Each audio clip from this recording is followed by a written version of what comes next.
S আলমকে অবৈধ cigarette সহ কমলাপুর রেল স্টেশনে আটক করে আমি জিআরবি পুলিশকে তাকে সোপর্দ করেছিলাম। দুর্নীতি বিরোধী জাতীয় সমন্বয় কমিটির সাধারণ সম্পাদক ও মুখপাত্র সারোয়ার ওয়াদুদ চৌধুরীকে হত্যাচেষ্টার অভিযোগ উঠেছে এস আলমের বিরুদ্ধে। রবিবার মতিঝিলে অনুষ্ঠিত এক সমাবেশে সারোয়ার ওয়াদুদ চৌধুরী বলেন, ১৯৮২ সালে তিনি এস আলমকে অবৈধ সিগারেট সহ আটক করে পুলিশের কাছে সোপর্দ করেছিলেন। সেই ঘটনার জের ধরেই তার উপর হামলা ও হত্যাচেষ্টার অভিযোগ তোলেন তিনি। এছাড়া তিনি আরও দাবি করেন, এস আলম গ্রুপের দুর্নীতির বিরুদ্ধে কথা বলায় এস আলম সহ কয়েকটি প্রতিষ্ঠানের পৃষ্ঠপোষকরা তার বিরুদ্ধে মিথ্যে মামলা দিয়ে হয়রানি করছে। সেনাবাহিনীর পোশাক পরে আমার ধানমন্ডির বাসায় আমাকে হত্যার চেষ্টা করে মহান আল্লাহ রাব্বুল আলামিনের দয়ায় আমি প্রাণে বেঁচে যাই। কিন্তু আজ পর্যন্ত যারা হত্যা চেষ্টার জন্য আমার বাসায় সেনাবাহিনীর পোশাক পরে ঢুকলো, ধানমন্ডি থানায় অভিযোগ করার পরও, তাদের মোবাইল নাম্বারগুলি দেওয়ার পরও আজ পর্যন্ত একটা আসামিকে গ্রেপ্তার করা হয়নি। গতকালকে রাত্র একইভাবে আমাকে হত্যা চেষ্টা করার জন্য আমি বাসায় একা ছিলাম, আমি অসুস্থ মানুষ। একইভাবে গতকালকে বিভিন্ন খারাপ শ্রেণীর নারীদেরকে আমার বাসায় ঢুকাইয়া আমাকে হত্যা চেষ্টা করতেছে।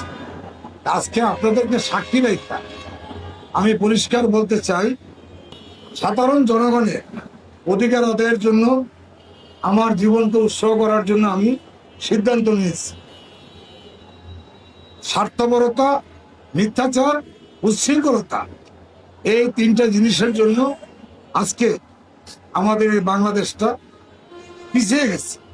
আমি একজন যুদ্ধাহত মুক্তিযোদ্ধা, কিন্তু আমি মুক্তিযোদ্ধার আমি সার্টিফিকেট নেই নেই। আমি দেশের জন্য মুক্তিযুদ্ধ করেছি, সার্টিফিকেটের জন্য না। আজকে এই যে লক্ষ লক্ষ গ্রাহক আমানতের টাকা রেখে আজকে তারা অনেকে স্টক করে মারা যাচ্ছে, অনেকে ঘরের মধ্যে থেকে কথা বলতে পারতেছে না। হায় রে আল্লাহ, তুমি মজলুমের ডাক কবুল করো। এই মুনাফিক, এই বাটপার, এই চিটার, এই আসালম, আরে সালমের এই কাশিম বাজারের কুঠি, এই সিটি সেন্টারে এই মুস্তফা কামাল, এই আসাই বিয়ালের, এইখানে ডিএনডি, ওই সাদাত, ওই আসালমের এই গেটিস, আসালমের প্রতারক, এই মাহফুজ আলম, এরা আমার নামে মিথ্যা মামলা দিয়ে আমাকে হয়রানি করতেছে। তার অন্যতম কারণ 1982 সালে এস আলমকে অবৈধ সিগারেট সহ কমলাপুর রেল স্টেশনে আটক করে আমি জিআরবি পুলিশকে তাকে সোপর্দ করেছিলাম। সেই বদমাইশ এস আলম বারবার আমাকে হত্যা চেষ্টার জন্য করতেছে। সেই এস আলমের এই প্রতিষ্ঠান, এই যে আপনারা দেখতেছেন সিটি সেন্টার, এই সিটি সেন্টারে কর্মরত সব এস আলমের এই লুটের সহযোগীরা চাকরি করতেছে, তাদেরকে অবিলম্বে গ্রেফতার করতে হবে। তাই আমরা এই এস আলমের সকল প্রতিষ্ঠান ঘেরাও করব। এই যে 2,30,000 কোটি টাকা এস আলম বাংলাদেশ থেকে লুট নিয়ে গেল, এই লুটেরা এস আলমের প্রতিষ্ঠান কে চালায়? এই যে স্বামীদের আজিজ দেশ ছেড়ে পালিয়ে গেল, তার এই প্রতিষ্ঠান কে চালায়?